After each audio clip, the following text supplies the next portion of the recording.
Pois bem, gente, beleza? Seguinte, vamos agora para o nosso quinto vídeo falando sobre a linguagem para a prova do Enem, tá?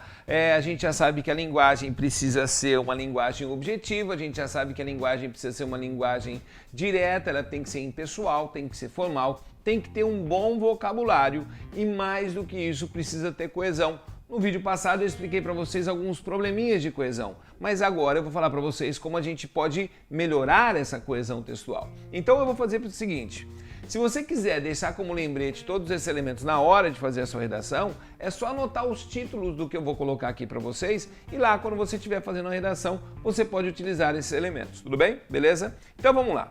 O que é coesão mesmo? Essa coesão que eu estou falando para vocês é uma coesão referencial, é a retomada de um elemento que está na frase anterior. Eu vou ter numa reunião de frases algo para retomar, tudo bem? Beleza? Se há algo para retomar, eu vou começar com um negocinho chamado perífrase ou antonomasia. Você já assustou, né? Você fala, isso aqui é isso, é organela citoplasmática isso daqui. Isso daqui é divisão celular, mitose, meiose, telófase, antonomasia. Não é, cara. Se você não quiser guardar com esse nome, guarde simplesmente como apelido, tá? Vamos pegar o exemplo aqui de baixo, ó. O Rio de Janeiro é uma das cidades mais importantes do Brasil, ponto. Está falando sobre o quê? Sobre o Rio de Janeiro. Isso quer dizer que eu vou ter que fazer o quê? Resgatar. Vou resgatar esse Rio de Janeiro como? Coloca lá, ó. A cidade maravilhosa é conhecida mundialmente por suas belezas naturais. Cidade maravilhosa é o apelido dado ao Rio de Janeiro, como, por exemplo, Terra da Garoa é feita para São Paulo, tá? Como Ilha da Magia para Florianópolis e assim por diante. Quem é o rei do futebol? Pelé, muito bem. Quem é o fenômeno? Ronaldinho. Maior carreira do futebol? Maradona? Não, tô de sacanagem.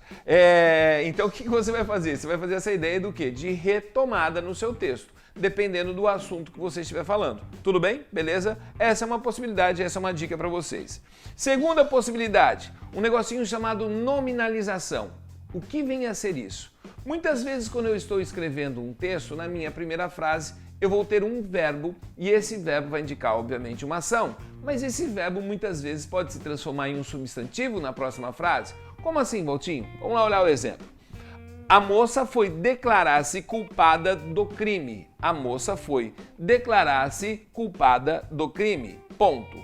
Essa declaração, ou seja, eu retomei a ideia não como um verbo, mas sim como um substantivo. Cuidado porque esse processo em excesso pode fazer o seu texto ficar com uma pobreza de elementos de coesão, tá? Tente sempre alternar esses elementos.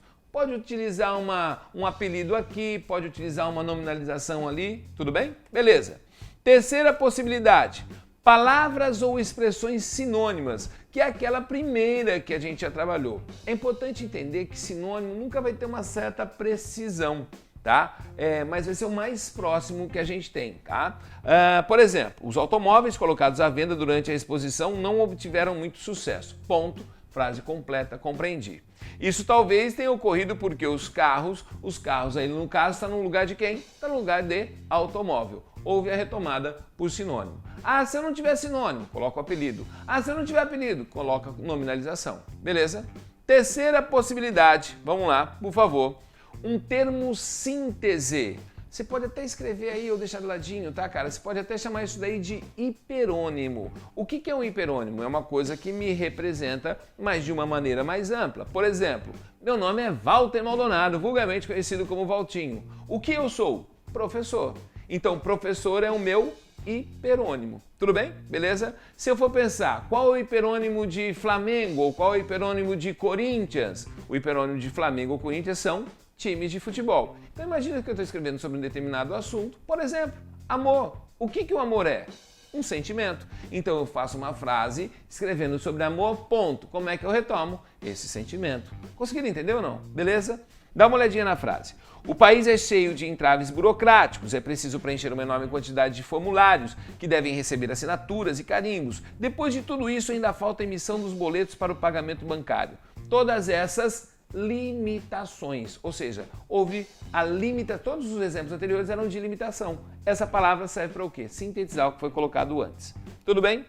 Pronomes, que é o mais comum, o mais tranquilo, tá? É a ideia de você utilizar um pronome a favor do nome, ou seja, algo que auxilia o nome ou entra, ou pode entrar no lugar de um nome ou acompanhar esse nome. Vamos lá?